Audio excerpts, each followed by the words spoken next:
Kodwa ke manje ngokothuka kwakho ngokosaba kwakho uye wasaba ukuthi ke manje hey wawusipanyoli manje ulimele ke manje wase ubhalisa statement owena uzenzele sona wakhuluma iqiniso statement sakho sokuqala ngimhlola kaMzamo le imhlola yami straight le ngingenelwa indledleni la hayi ngiyahlolela straight. This is a miracle.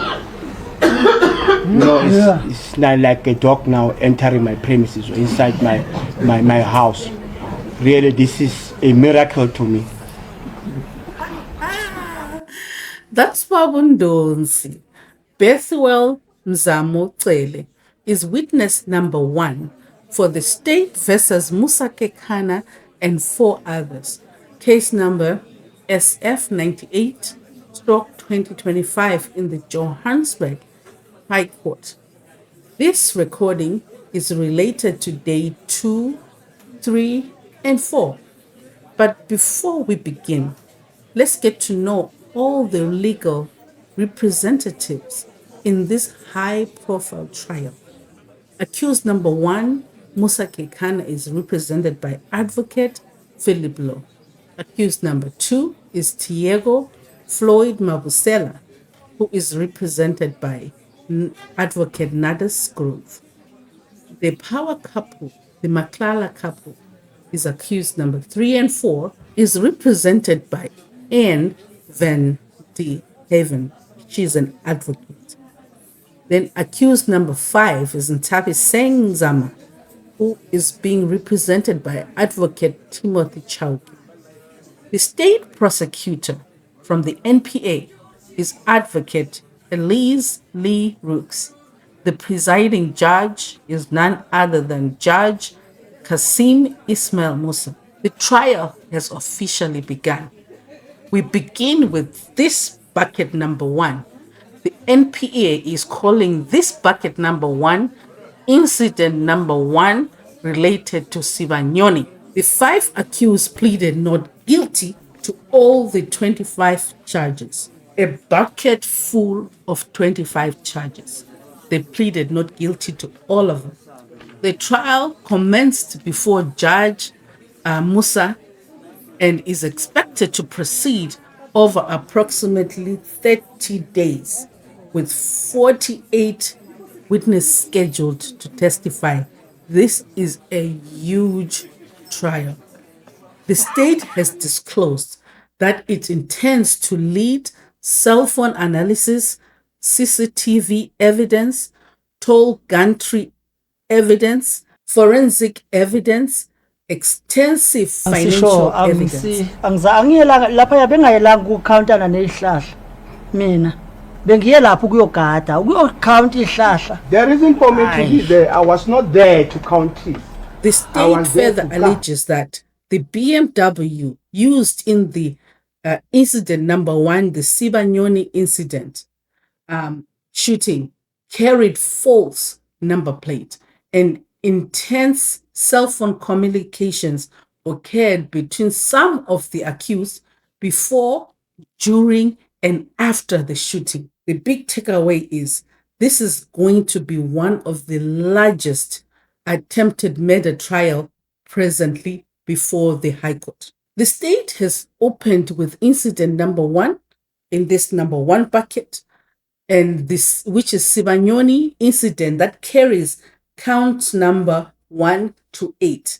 The prosecution has elected to begin chronologically with August 2022 Sibanyoni shooting. This confirms that the state intends to build its case incident by incident before moving to the remaining allegations contained in the whole indictment. As you can see here. How many parking bays? Oh, ndawo zokupaka zingaphi lapha? Hayi angaze ngwabala. I've never counted them. Umsebenzi wami bekugada hayi ukuzokhawunta ama parking. The first witness has provided a dramatic account of the shooting. That is Bethuel Mzamo Cele, one of the complainants in the count number 6. He is a victim in this Sibanyoni incident. He is working for He was, at the time, he was working as a security at Centurion Golf Estate when the shooting occurred on August 10, 2022. Mr. Cele testified that a white BMW made a U-turn before stopping near the scene. The crime scene. Two men allegedly exited carrying AK-47 rifles. Shooting immediately commenced. He was shot at first. He returned fire at the BMW and its occupants. He pulled the fellow security officer, Kayaletu Francis Mazibuko, who is also a victim in this incident, to safety. And incident continues to affect him years later. Listen to me very carefully. Yeah. Amaphoyisa afika acollector ama cartridges ukuthi ayikade dopa wami or ayidopa kabani akudokwe ligayelwe mina le. After 4 days of cross-examination, the defense has successfully exposed some inconsistencies and uncertainties in Mr. Cele's evidence, particularly regarding the number of shots fired, the distances, visibility, and aspects of firearm training and defense principles. More importantly, it has transformed incident number 1 from what initially appeared to be a straightforward eyewitness account into a detailed forensic reconstruction of the shooting. What I think these lawyers, all 4, is it 4 or 5 of them, sat down and reconstructed this crime scene. They have their own version, and I think it's coming out little by little. But will that version hold? It's only day 1. It's only week 1 of this trial. I don't know. But it looks like the defense have their own version of this crime scene. However, the defense has not yet displaced the central thrust of Mr. Cele's narrative. He has remained consistent that he was shot at first, returned fire at the BMW and its occupants, and acted during the attack.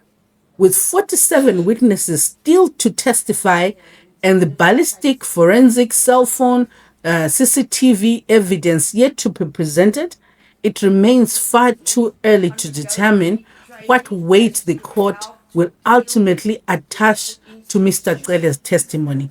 My opinion is that Mr. Cele is consistent. The big takeaway, the court has now heard the first eyewitness account of the attack, but Mr. Cele's evidence remains only one piece of a much larger evidentiary puzzle. Cha ngengikwazi umsiza mina umsebenzi wami bekugada hayi ucount ama parking yena mhlambe yena bekade yela ukuyocounta nokuyocounta ihlahla zingakhi zikhule kangakanani njengoba sichazele mina umsebenzi wami bekugada lapha bengacounta ama parking mina.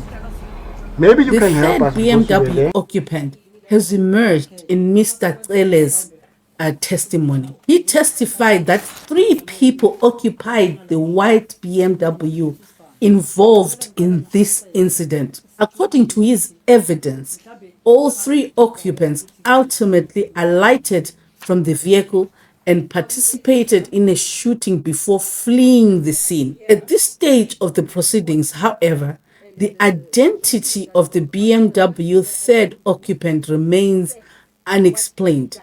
The indictment alleges that Kekana and Mabusela, accused number 1 and 2, carried out the attack. They are the hitmen, while Matlala is alleged to have participated in the conspiracy. The role and identity of the third alleged participant have not yet been explained in the evidence presently before the court. It remains to be seen whether that person has not been charged, will later be identified through cell phone, CCTV, other evidence that the state is planning to put out, forms part of the state's broader theory of common purpose and conspiracy. Ooh, I just had a light bulb moment. I know who this third person is, but let me do my research, press the follow button, and I'll let you know who that third person is. And Is it not correct that you are working for him? ayiloqiniso ukuthi usebenza la yini.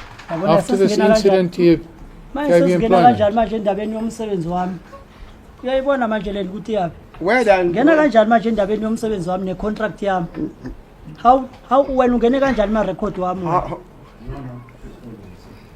This has become a crime scene reconstruction by the defense because in their cross-examination, they have focused extensively upon the timing, positioning, visibility, firearm training, self-defense, distances, cartridge locations, blood evidence, and the physical layout of the scene.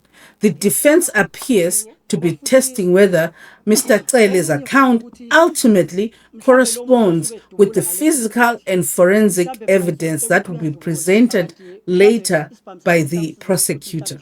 The big takeaway is that this case is increasingly becoming testimony versus forensics. Hayi my lord, I'm tired. Tired.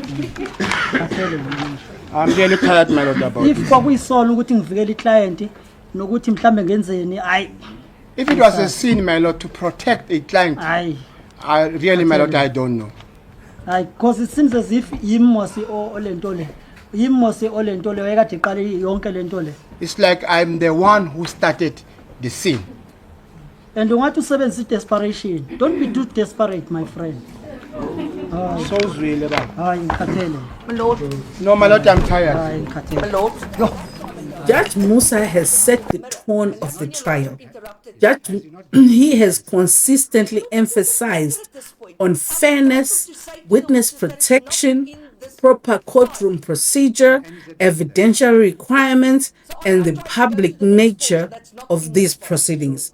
The court has already stopped the state from leading unauthenticated CCTV footage, stopped the defense from relying upon unauthenticated photographs, reminded counsel that fair trial rights will be protected at all times, and noted that Mr.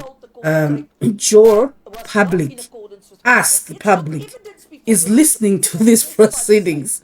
The big takeaway is that the Judge Musa has made it abundantly clear that neither side will be permitted to take procedural shortcuts. And in my next recording, I am going to give a brief summary of some of the big cases that Judge Musa has led before, and then we'll see if you remember them. Actually, I'm packing indawo zokuphaka zingaba u10 noma zingaba u50 noma zingaba u20. Yena ngoba ube khona wayengakhaουntanga yena. Ube khona nje nekuseni namhlanje ushilo. Ngesikhathi uthatha ithombe. Not everything is contested. 3 of the accused have indicated that they will make limited admissions in terms of Section 220 of the Criminal Procedure Act. That is accused number 2, Floyd Mabusela; Tsakane Matlala, accused number 4; Nthabiseng Nzama, accused number 5. These admissions relate to matters that are not genuinely disputed. So, including certain medical reports, injuries suffered by complainants, and other formal evidence. The effect is that the state may not have to call any of witnesses merely to prove these undisputed facts. So, if something is undisputed, then they don't need to use the court's time to deal with it. So, we are still on witness number 1. After 4 court days, the court has not heard the cell phone evidence, the ballistic CCTV, yet week 1 has already produced important evidential rulings. And an answered factual question regarding the BMW's 3rd occupant. And I just told you that I think I have a light bulb moment, and I think I know who that is. And the biggest takeaway of this week is what began as an attempted murder trial is rapidly evolving into a highly detailed forensic reconstruction of the Sibanyoni shooting. 4 days into the proceedings, we remain on witness number 1, a reminder that this 25 count indictment, this bucket full of charges, is likely to unfold over many weeks before the court hears the full story. By the way, Undosi is coming back when the video has been authenticated. So he's going to come back. This is only the beginning of this trial. The next recording will be witness number 2, a trial within a trial. I will explain that when we get to that recording. Please help me grow my channel by sharing your thoughts in the comment section, including any corrections in my narration, because I want to get it right. And did I miss anything? Let me know in the comments. Also, please share my content in your profiles and follow me as I give updates on each witness that is going to be on the stand until the end of this trial. See you on the next one.